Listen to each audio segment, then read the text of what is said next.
앵커 5년 전인 2010년 11월 23일 오늘 북한군의 연평도 포격 도발 기억하실 겁니다. 당시 북한군이 170발의 포탄을 발사했고 이 가운데 80발이 연평도 내륙에 떨어졌다는 게 지금까지 알려진 사실인데 실제 북한군은 두 차례에 걸쳐 400발을 발사했던 것으로 YTN 취재 결과 확인됐습니다. 기자, 지난 2010년 11월 23일 오후 2시반쯤 북한은 휴전협정 이후 처음으로 대한민국 영토를 직접 겨냥해 포격을 감행했습니다. 이로 인해 서정우 하사와 문광욱 일병이 전사했고 민가 수십 채가 파손되는 등 큰 피해를 입었습니다. 당시 군 당국은 북한군이 170발을 발사했고 80발이 연평도 내륙에 떨어졌다고 발표했습니다. 저희들이 현재 판단하고 있는 것은 170발 정도로 보고 있습니다. 대략 90발 정도는 해상에 떨어진 것으로 보고 80발 정도가 내륙에 떨어진 것으로 평가하고 있습니다. 하지만 북한군은 170발이 아닌 모두 400발의 포탄을 발사한 것으로 YTN 취재 결과 확인됐습니다. 당시 북한군은 1차로 40여 발을 발사했고 우리 군은 곧바로 북한군 무도 진지를 향해 K-9 자주포로 대응 사격을 했습니다. 우리 군의 대응 사격이 있은 지 40여 분 뒤 북한군은 2차 포격을 감행하는 등 모두 400발의 포탄을 발사했습니다. 이 같은 사실은 포격 도발 직후 한미군 당국이 각종 정보자산을 동원해 정밀 분석해 확인한 결과였습니다. 즉, 170발은 연평도를 포함한 서해 NLL 남측 수역으로 떨어졌습니다. 나머지 230발은 어디로 떨어졌을까?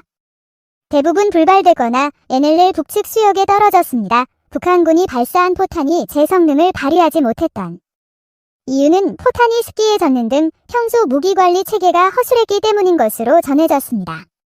이 때문에 김격식 당시 북한군 제4군단장은 김정일에게 큰 질책을 받았던 것으로 알려졌습니다.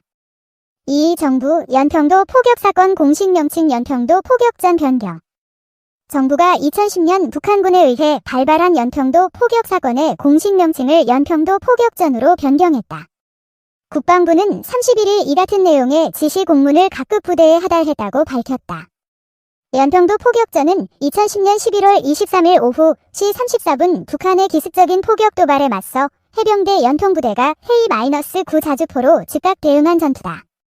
당시 해병대원 2명이 전사하고 16명이 중경상을 입었다. 이번 정부의 공식 명칭 변경은 북한군 도발에 맞서 싸워서 이겼다는 해병대원의 전투 성과를 부각하자는 취지다. 전사한 해병대원의 유족과 해병대 측이 그동안 여러 차례 연평도 포격전으로 명칭을 변경해달라고 건의한 것으로 알려졌다.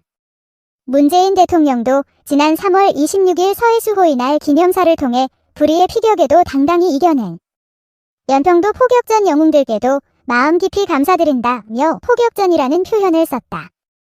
한편 최근 꽃게 조업철을 앞두고 북한이 서해 북방 한계선, NLL, 이북의 창린도의 백령도와 연평도 등을 겨냥한 방사포를 대체한 정황이 포착돼 우리 군 당국이 예의주시하고 있는 등 서해 앞바다를 둘러싼 긴장감은 좀처럼 해소되지 않고 있다. 3. 귀신 잡는 해병대? 왜 귀신을 잡는다고 할까? 우리나라에는 여러 군대가 존재합니다. 그리고 흔히 육군, 공군, 해군을 알고 계실 겁니다. 그리고 해병대는 해군 소속으로 알려져 있습니다. 흔히들 귀신 잡는 해병대라는 말을 많이들 들어봤을 겁니다. 그렇지만 해병대가 적군 사람도 아닌 웬 귀신을 잡는다는 것일까요?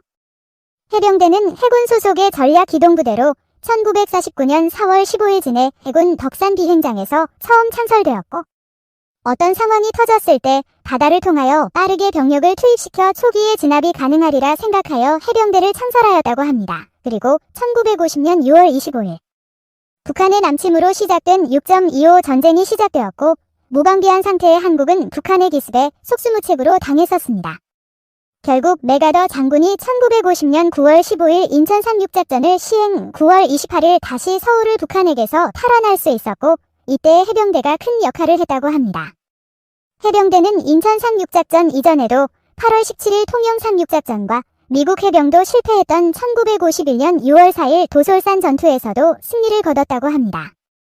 이에 당시 대통령이었던 이승만은 해병대에게 무적해병이라는 칭호를 붙여주었습니다. 해병대의 활약은 계속 이어져 1951년 8월 31일 김일성 고지와 모택동 고지 전투에서도 승리하였고 이러한 해병대의 활약은 미국에서도 전달되었습니다. 앞서 말한 통영상륙작전 당시 종군 기자였던 마거리 키긴스가 해병대는 귀신도 잡을 수 있을 것이다 라는 기사를 썼다고 합니다. 그리고 해병대는 이때부터 귀신 잡는 해병 칭호를 갖게 되었습니다. 다만 마거리 키긴스가 썼다는 기사에 대한 증거가 남아있지 않은지 정확한 증거는 확인되지 않다고 합니다. 그렇지만 당시 무적 해병의 용맹함과 활약이 엄청났기에 귀신마저 잡을 수 있을 거란 표현으로 추측하고 있답니다. 전설이 된 대한민국 최초 전투 파병부대 해병대 청룡부대. 월남전 파병부대를 이야기하면 많은 분들이 백마부대, 맹호부대를 많이 떠올리십니다. 청룡부대는 해병대 제2사단으로 월남전을 위해 1965년 9월 20일에 여단으로 창설되어 같은 해 10월 9일부터 1972년 2월 24일까지 참전하였습니다. 1981년 4월 16일 사단으로 증편하였습니다. 1987년 해병대 사령부가 재창설됨과 동시에 해군 제2해병사단에서 해병대 제2사단으로 공식 개명되었습니다. 대한민국 경제 발전에 초석을 다지게 해주었던 파병부대 중 하나인 청룡부대에 대해 알아보도록 하겠습니다. 미국의 요청으로 파병이 결정되고 박정희 전 대통령은 6회 03군 참모총장과 특전사 공수부대 해병대 사령관을 불러놓고 파병을 위해 어느 정도의 준비 시간이 필요하냐고 물었습니다. 당시 육군 참모총장은 저희는 출전 준비 및 전투태세를 준비하기 위해서는 3달이면 충분합니다 라고 대답하였고, 뒤에 있던 특전사 사령관은 저희는 한 달 안으로 출전 준비를 완료하겠습니다라고 대답하였습니다.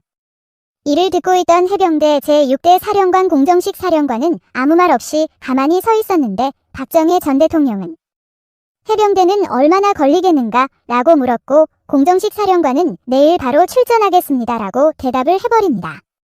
그렇게 박정희 전 대통령은 크게 기뻐하였고, 한반도 역사상 최초의 전투 파병부대로 청룡부대가 선정이 됩니다. 청룡부대 이전에 비둘기 부대가 파병되었지만 비둘기 부대는 공병과 의무병 중심의 전투부대가 아닌 지원부대였습니다. 그렇게 청룡부대는 해병대 제2사단으로 월남전을 위해 1965년 9월 20일에 여단으로 창설되어 자유월남을 수호하기 위해 떠나게 됩니다. 청룡부대는 1965년 10월 3일 한국군 전투부대의 선진으로 부산을 출항하여 10월 9일 베트남의 캄난만에 상륙하게 되었습니다.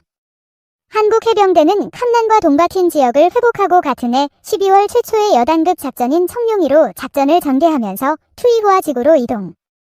베트남의 대동맥인 한번도로를 개척하고 월남의 3대 곡창의 하나인 투이호아 평야를 확보하여 주민들의 식량난을 해결해 주었습니다. 이외에도 수많은 작전에 참여하며 혁혁한 전과를 세우는데 프랑스 식민지 시절부터 12년간 점령하지 못했던 고지를 단 2시간 만에 점령해버려서 1967년 프랑스에 저명한 언론인 르몽드즈는 12년간 수백만 발의 포탄을 쏟아붓고 수천 명의 전사자가 나왔는데도 점령 못한 공산군 요새를 한국 해병대는 2시간 만에 점령했다. 연합군에게 무엇이 문제인가? 라며 한국 해병대의 용맹에 찬사를 보냈습니다. 당시 전투에서 한국 해병대는 본부에 단 3번의 교신을 날리는데 첫 번째가 적 발견 전투 돌입, 두 번째가 고지 점령, 세 번째가 상황 종료 노회 및 포로 후송, 철수였습니다. 그리고 이 3번의 교신은 월남에서 철수 때 해병대의 슬로건으로 쓰이게 되는데 바로 싸웠노라, 이겼노라, 돌아왔노라입니다. 한국 해병대 월남전에 빠질 수 없는 전투가 바로 짜빈동 전투입니다.